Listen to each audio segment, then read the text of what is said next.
right, people, Thor, Die Cow. It's another week of This Week on Blu-ray and DVD. And we start with the comedy smash sensation. Probably one of the best comedies of the year, in fact. 22 Jump Street. The boys are back. We're talking Channing Tatum and Jonah Hill as Janko and Schmidt, respectively. And in the first one, they went to high school. This time, they're going to college. Have a look. We're actually just normal college age. I mean, well, even if you're a little older, that's cool, man, because, you know, girls here love older dudes. That's true. Plus, it's math. Girls are here, man. I don't know, at the end of the day, you just kind of want something that's just a little deeper, really. Yeah, deeper.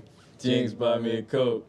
Oh, snap, man, we're still saying the same thing. This is amazing. Carrots, pumpernickels, glow sticks, twins. That's crazy. Yeah, just some of the great gags in 22 Jump Street. It's also very funny because it's so self-referential and meta because it really plays off the fact that this is a sequel, and at one point Nick Offerman says, don't do anything differently, just give the people what they want, which is exactly the same thing.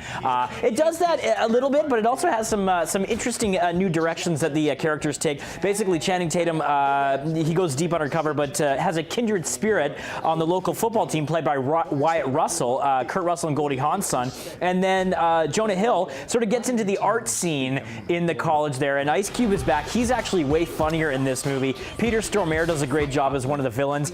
It's full of great laughs, great gags, and these two have such great timing and chemistry together. And the Blu-ray is loaded with extras. You've got more than 100 minutes of extensive bonus content, 22 deleted and extended scenes, 4 alternate linoramas, 6 featurettes, and 3 extra videos. Don't miss the hilarious box office smash now in a collectible Blu-ray, 22 Jump Street. And if you saw the end credits, you may be delighted to know that there will probably be a few more of these movies coming. All right, next we're moving on and we're talking about Sin City. And you may remember the first one. Well, they're back with a sequel, A Dame to Kill For. And this has a lot of different vignettes with a couple of different storylines, led mainly by Joseph Gordon-Levitt and Josh Brolin. Take a look at this one. Sin City's where you go in with your eyes open. Or you don't come out at all. What have I done? You're the only man I ever loved. Death is just like life in Sin City. It always wins. Who wants to play?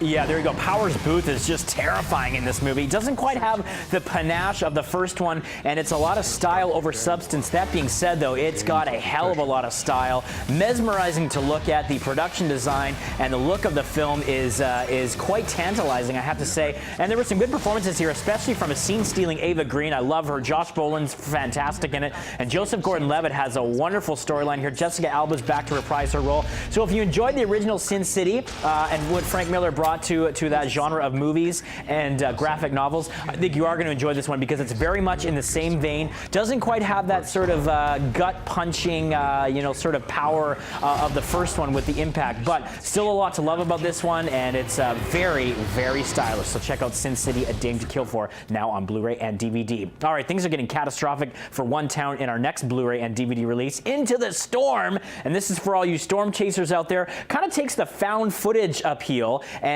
brings it into the whole natural disaster realm. Take a look at this one. Hey guys, it's splitting. We're gonna have another funnel. Hey, something's happening behind us. There's another one. There's one to our right.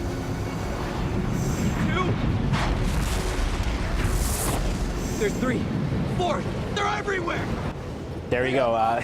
The script could use a little bit of polish, but you're not watching that movie for the Oscar-winning screenplay, are you? Just a span of a few hours, the city of Silverton is ravaged by an unprecedented onslaught of the most furious twisters you've ever seen. I personally don't like these movies because you see stories about these things actually happening in towns where tornadoes and hurricanes blow through, and it's not something to be really taken from an entertainment perspective because a lot of people die and there's a lot of damage. But this one obviously clearly cashing in on the sort of natural disaster, the mass panic and paranoia sort of genre with people. It does look good. They got a lot of good special effects in this one, but the writing and the acting is a little bit subpar.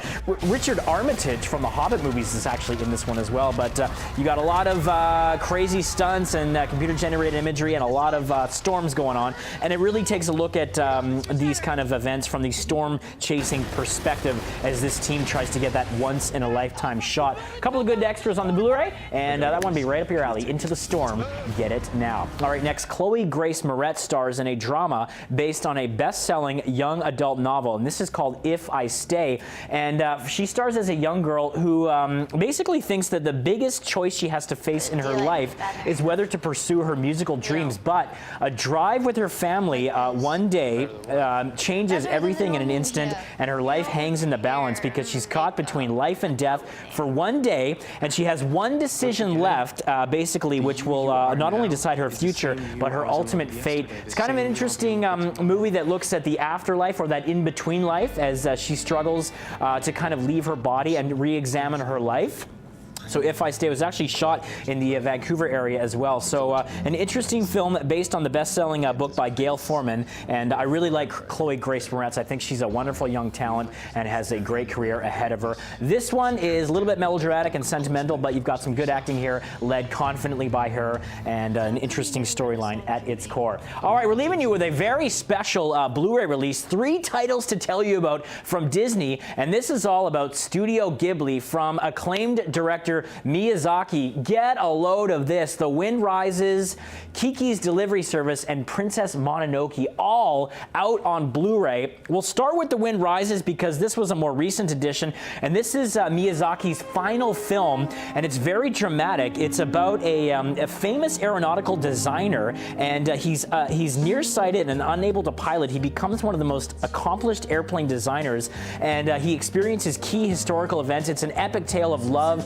perseverance, challenges of living, making choices in a turbulent world. I really enjoyed this one. It's a little bit slower than a lot of the Ghibli titles, but it's really sort of a love letter for Miyazaki, and combines a lot of the similar elements of his previous films. That will bring us into Princess Mononoke, one of the greatest, and it's just got such beautiful fantasy elements to it. It's about a deadly curse that a young warrior has in the forests of the sort of western part of this land, and he searches for a cure that will save his life, but he gets tied up in a bitter battle with all these great characters and a clash of forest animal gods, and they're led by the brave Princess Mononoke, who's a young woman raised by wolves. And this is one of the classic Ghibli titles from Miyazaki because it has all those wonderful fantasy elements.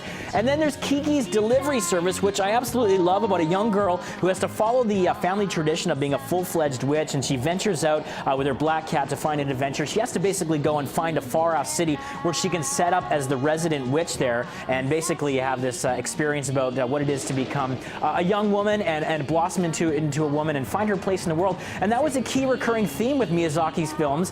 They were a lot about the transition and the awkward stage in childhood, especially with young girls, and that difficult transition into womanhood. And they're examined beautifully and balanced so well with fantasy elements in all his movies, and the steampunk elements. They're so good. They look fantastic on Blu-ray. You can get the Japanese original audio track as well if you want to watch it with the subtitles, or you can get the dub versions. They're loaded with extras. They look fantastic. I'm so happy Disney is doing these. Studio Ghibli, they're movies you can watch time and time again, and you got to get them on high def. There you go. We're closing it out in style here. I'm Thor Dykow. You can catch me on Twitter each and every week. Let me know what you thought of these titles, or if you have any recommendations or one that you didn't quite care for. We'll see you next week on breakfasttelevision.ca.